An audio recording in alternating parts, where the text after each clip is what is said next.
Welcome back to English Podcast Real Life, the podcast that empowers you to communicate confidently in business English.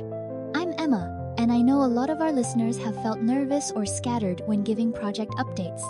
David, have you ever seen someone struggle with this? Absolutely, Emma. I remember my own early days. I'd start strong, then suddenly wander into too many details, lose my main point, or even run out of time. It's a common experience, and I think people worry they'll lose their audience or credibility. That's so true.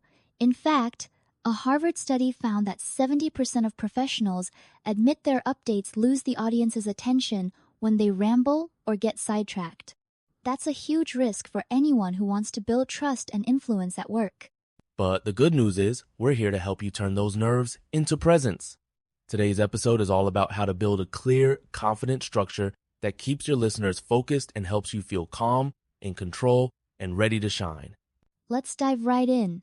A powerful project update isn't just information, it's organized storytelling. We recommend a 4-part structure: context, objective, key progress, challenges, solutions, and next steps, requests. For example, you might open with, "Today, I'll update you on phase 2 of our CRM integration with 3 key points: progress, challenges, and next steps." That approach is a game changer. For key progress, you could say, "We completed the data migration on scheduled 100. 0 customer records are now live in the new system. When you get to challenges, solutions, don't heed problems." You might add, "We faced some data mismatches 15% of entries, but our new validation script brought errors down to 2%. Exactly. And for next steps, requests, be specific. Try, "Over the next 2 weeks, we'll test user acceptance. I'd like your help in scheduling test sessions with the sales and support teams." This structure keeps you on track and helps your audience follow your logic easily. When you follow these 4 steps, your updates feel organized and engaging. You project professionalism, and it becomes much easier to manage nerves. Both you and your team will appreciate the clarity and efficiency it brings to every meeting. Let's make this real. Remember our colleague Mina? She once completely froze during her first global team update she opened with, "So here's where we're at," and lost her train of thought. I do, but what's inspiring is how she bounced back. After practicing the 4-part structure and rehearsing it aloud, Mina started her next update confidently. "Today, I'll update you on our CRM integration covering progress, challenges, and next steps." That clarity instantly shifted her energy. Her voice became stronger. She finished her update without stumbling and handled questions with composure. The team actually praised her afterwards for her clarity and professionalism. It's a perfect example of how structure can transform anxiety into confidence.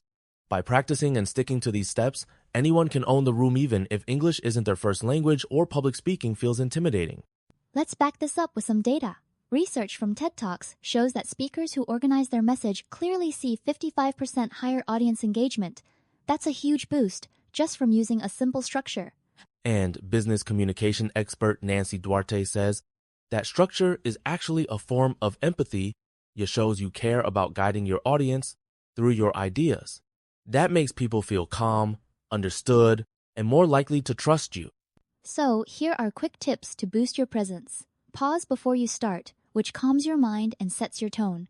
Speak with intention, making sure each sentence connects to your 4-part structure.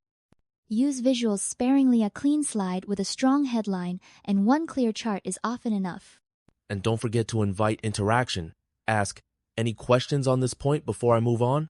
These techniques keep you grounded in the moment and signal to your audience that you're both confident and considerate as a speaker. As we wrap up, remember to use the context, progress, challenges, next step structure. Pause before speaking and always invite interaction. These habits will make your updates clear and impactful. It's your turn now. Prepare a 2-minute update on a real project, use this structure, record yourself, and share it with a friend for some honest feedback. Practice is key to mastering this skill. If this episode gave you clarity, please like, subscribe, and share it with anyone you know who gives regular updates. Helping others become better communicators lifts everyone up.